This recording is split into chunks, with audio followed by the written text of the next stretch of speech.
فتنوں کا اگر آپ نے سدباب کرنا ہے تو ہر شخص کی آواز پر لبیک نہ کہیں، میڈیا پر آنے والے ہر بندے کو نہ سنیں۔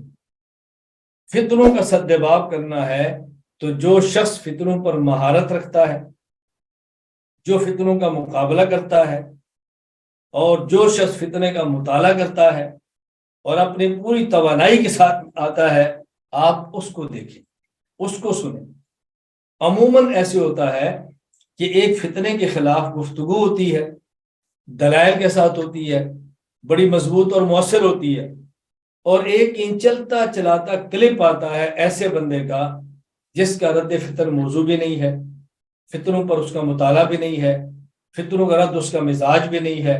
وہ ایک بات کہہ دیتا ہے تو لوگ کہتے نہیں فلاں نے تو یہ کہہ دیا، فلاں حضرت نے فرما دیا، فلاں شیخ صاحب نے فرما دیا، فلاں مفتی صاحب نے فرما دیا۔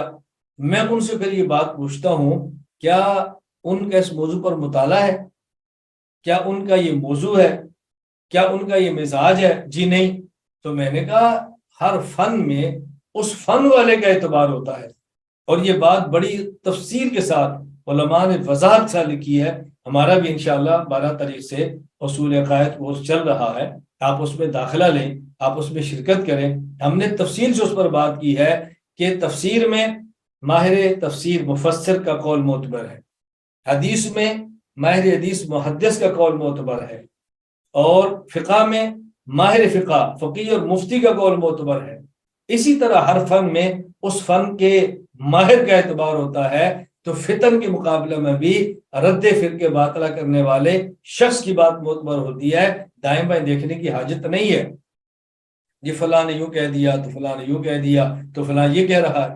اگر آپ نے فتنوں کا سدباب کرنا ہے تو پھر آپ فتنوں کے معاملے میں اس شخص کو پڑھیں جس کا یہ مزاج ہے، جس کی یہ لائن ہے، جو عملاً پریکٹیکل اس کام کے اندر اترا ہوا ہے، 24 گھنٹے اس کام کے اندر بحمداللہ تعالی میں اللہ کا شکر ادا کرتا ہوں۔ ہم نے موافق ناموافق حالات میں، ہم نے موافقت اور مخالفت کے باوجود، صحیح اور غلط پروپیگنڈے کے باوجود، ہر قسم کے حالات کے باوجود رد فتن کیا ہے، رد فرقے باطلہ کیا ہے، اعتدال کے ساتھ کیا ہے، دلیل کے ساتھ کیا ہے۔ اللہ توفیق عطا فرمائے، جس حد تک ممکن تھا اخلاص کے ساتھ کیا ہے، پہلے بھی تھے آج بھی ہیں، اور اللہ تعالیٰ آئندہ بھی عافیت کے ساتھ رد فرقے باطلہ کی توفیق عطا فرمائے۔